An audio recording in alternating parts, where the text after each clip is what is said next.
When you hear the name Combate Beach, you probably imagine a quiet stretch of Caribbean sand. You probably don't imagine a battlefield. On our fourth day in Puerto Rico, our plans changed because of the weather. We had intended to spend the day in Rincon, but rain sent us somewhere else instead. Combate Beach, tucked away on Puerto Rico's southwest coast. At the time, none of us knew why it was called Combate. To us, it was simply another beautiful beach. My son couldn't wait to get into the water. My parents were happy to spend another day by the ocean, and I was just enjoying another chance to slow down with my family.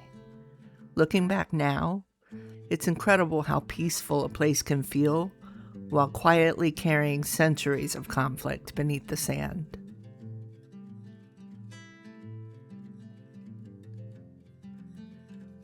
That morning started early. My son woke me up a little after 6 while he was upstairs playing with Paco, my parents' dog. After stumbling out of bed, I joined everyone upstairs, where we spent a little while talking and scanning the mountainside across the street, hoping we'd spot monkeys. Puerto Rico has a way of slowing mornings down. Nobody was in a hurry. Originally, we planned to drive to Rincon, but the forecast had other ideas. Instead, we headed south toward Cabo Rojo and spent the morning at Combate Beach. We were only there for about an hour, but sometimes an hour becomes one of the memories that stays with you. The water was warm, calm, and impossibly clear. My son and I laughed in the waves while my parents relaxed nearby, and for a little while there wasn't a schedule, a deadline, or a worry anywhere in sight. If someone had asked me then why the beach was called Combate, I would have guessed it was just another beautiful Spanish name. I would have been completely wrong. Today, Combate Beach feels like the definition of paradise. Families spread out beneath umbrellas, fishing boats drift offshore, restaurants serve fresh seafood just a short walk from the sand. At sunset, photographers line the beach waiting for the sky to explode into oranges and pinks. Nothing about it feels connected to war, but its name literally means combat. And that name wasn't chosen to sound dramatic. It remembers real battles that helped shape the identity of Cabo Rojo. To understand why people fought here, you have to look just behind the beach, to the Salt Flats. Just inland from Combate Beach lie the Cabo Rojo Salt Flats. Today they're beautiful. Centuries ago they were priceless. Long before refrigeration existed, salt-preserved meat and fish supplied navies crossing oceans, fed armies, and supported entire economies. It wasn't simply seasoning, it was survival. Archaeological evidence suggests indigenous people harvested salt here centuries before Europeans arrived. When Spain colonized Puerto Rico, they immediately understood what they had found. These salt flats became one of the island's earliest and most valuable industries. That made Cabo Rojo wealthy. And anything valuable eventually attracts someone willing to take it. Local tradition tells of one of the earliest conflicts occurring in 1585. English raiders saw the salt flats as a prize worth capturing, but they weren't met by soldiers. They were met by the people who lived here: farmers, fishermen, salt workers. Ordinary people defending their homes with whatever they could find. According to local history, many carried axes. Against overwhelming odds, they drove the attackers away. Whether every detail has grown through generations of storytelling hardly matters. The heart of the story remains the same. The people of Cabo Rojo refused to surrender what sustained their community.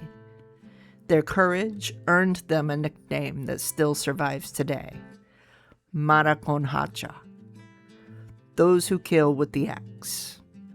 not because they sought violence, but because they refused to abandon their home. The story didn't end there, though. Around 1769, another conflict erupted. This time, the threat wasn't a foreign empire. It came from another Puerto Rican community hoping to seize control of the valuable salt industry. Once again, Cabo Rojo's residents stood together. Axes, machetes, clubs, picks, whatever they had became enough. Once again, they held the line. Those repeated battles eventually gave this coastline its lasting name, Playa el Combate, Combate Beach. Not because war defined the people here, but because resilience did. Standing there, knowing that history changed the way I remembered our visit. When we were standing on that shoreline, we weren't thinking about axes or salt production. My son was splashing through the water. I was enjoying one more day with my parents. The biggest concern any of us had was getting back home before the food spoiled because the electricity had gone out. Back at the house, we fired up the grill. We made chili dogs, roasted corn on the cob. I even showed my mom how I liked to toast the bread right on the grill. It wasn't a fancy meal, but somehow, those simple meals are often the ones that become unforgettable. The funny thing about family vacations is that history often happens quietly in the background. You don't realize until years later that your own memories have become part of a place with stories stretching back hundreds of years. We actually came back to Combate Beach after this day, a couple more times in fact, but by then everything had changed. I had broken my ankle. Since the beach was close to my parents' house, it became one of the few places we could still visit while I was on crutches. We quietly learned something important. Crutches and loose sand are terrible companions. It's almost funny looking back now. Almost. But those return visits reminded me that places don't stop meaning something just because circumstances change. Sometimes they become even more meaningful. Today, Combate Beach is known for its sunsets, calm water, and relaxed atmosphere. The salt flats continue producing salt. The nearby wildlife refuge protects one of Puerto Rico's most unique ecosystems.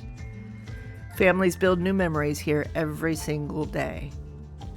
Most visitors never realize they're walking through a place whose identity was forged centuries ago by ordinary people defending extraordinary things. Not treasure, not kingdoms, just home. History isn't always hidden inside museums. Sometimes it's written into the names of beaches, roads, and quiet little towns we drive through without a second thought. If you enjoy uncovering those forgotten stories and seeing how they connect to real journeys, I'd love to have you along for the next adventure.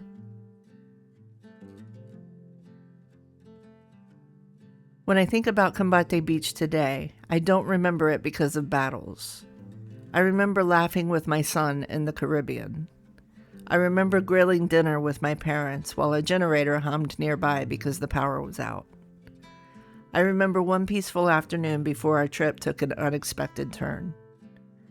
Maybe that's why this place has stayed with me. The people of Cabo Rojo fought to protect their homes centuries ago. For my family, Combate became something different. It became a place where ordinary moments quietly became lasting memories. Every generation leaves something behind. Some leave stories of courage. Others leave footprints in the sand. And somehow, both become part of the history of a place. I'll see you next time.